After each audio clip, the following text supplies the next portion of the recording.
In Red City, I wanted to create a magic system that was based kind of loosely on alchemy, the way that we talked about it in our real history. So historically, alchemy was literally this quote, quote science of transforming something into something else. And for a long time, people were trying to turn lead into gold for obvious reasons.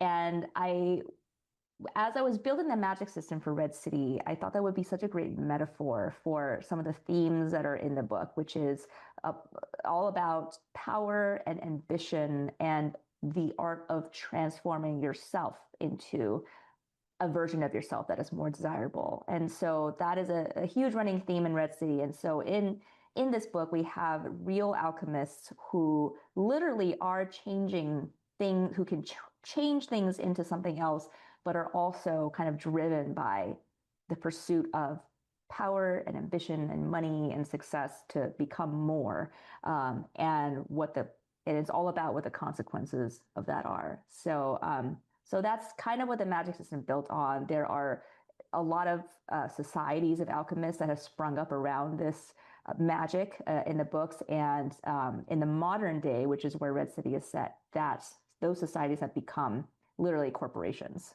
Angel City and Red City is an alternate version of LA, which is where I live. And in this version of the world, it is ruled by two alchemy syndicates, Grand Central and Luminous.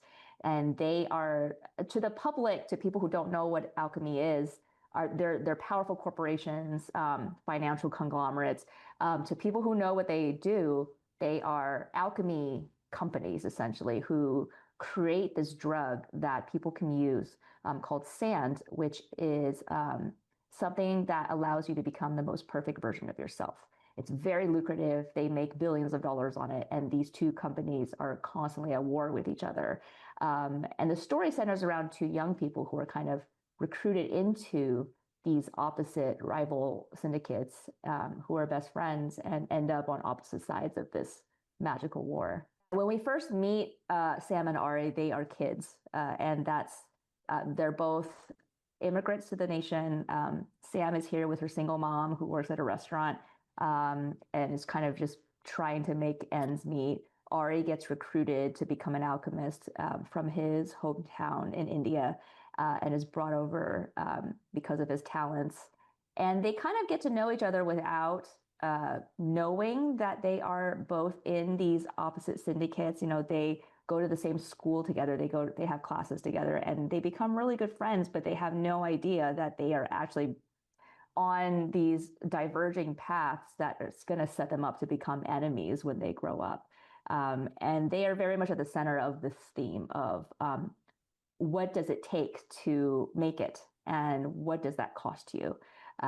So yeah, this story is very much a love story at its heart, but in a lot of different ways. And I think that Sam and Ari are tested in many different ways when it comes to, where their loyalties lie and who they genuinely love and what they're willing to do for the people they love. I get a lot of feedback one way or the other about Will Taylor, who is a major minor character in the story. He is the son of the leader of Grand Central. Will is very cold, very distant, has his reasons for being so, but Sam is kind of helplessly drawn to the promise of him. He kind of represents everything shiny and mysterious about this new world of alchemy. And she is kind of lured in by the promise of that, no matter how dangerous it is and no matter how dangerous he is. And he is a very polarizing figure, but I think that people find him kind of fascinating.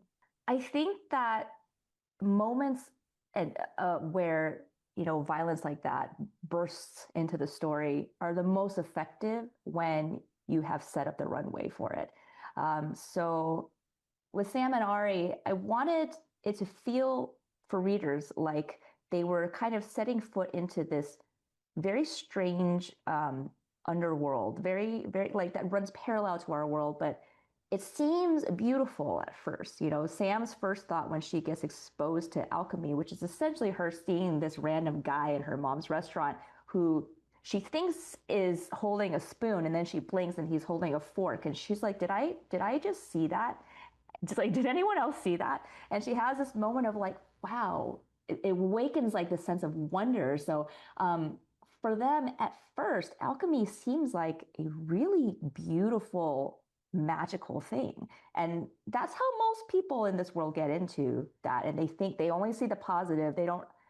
They're not yet exposed to the violence of that. But as the reader, you kind of know where this is going. So I I have a lot of fun kind of building up that tension. You lure people in, but there's this sense of unease that, all looks amazing, and there's these beautiful estates where these alchemists live, and they can do beautiful things with this alchemy, but something is not right. The how are they doing this? Sometimes people disappear. Where do they go? And so the tension kind of grows and grows until you have this sudden moment where you see behind the curtain, or you see the rip in this beautiful, perfection. And you're like, oh, this is actually a really bad thing. Really terrible things can happen when you go astray. And the deeper they get into that, the more you see, the ugliness and the violence and all of that. I want people to be kind of unsettled by that, and to question um, why people would keep going down that tunnel when you start to see more and more of this. But because you were lured in, by the beauty and the promise of something, I think it becomes harder and harder to untangle yourself even as it gets worse. So I think it's a lot of playing with tension, kind of withholding things and withholding it, and then all of a sudden unleashing it. Um, I find myself very unsettled when storytellers do that effectively. And it's such a disturbing but, you know, appealing feeling for a reader.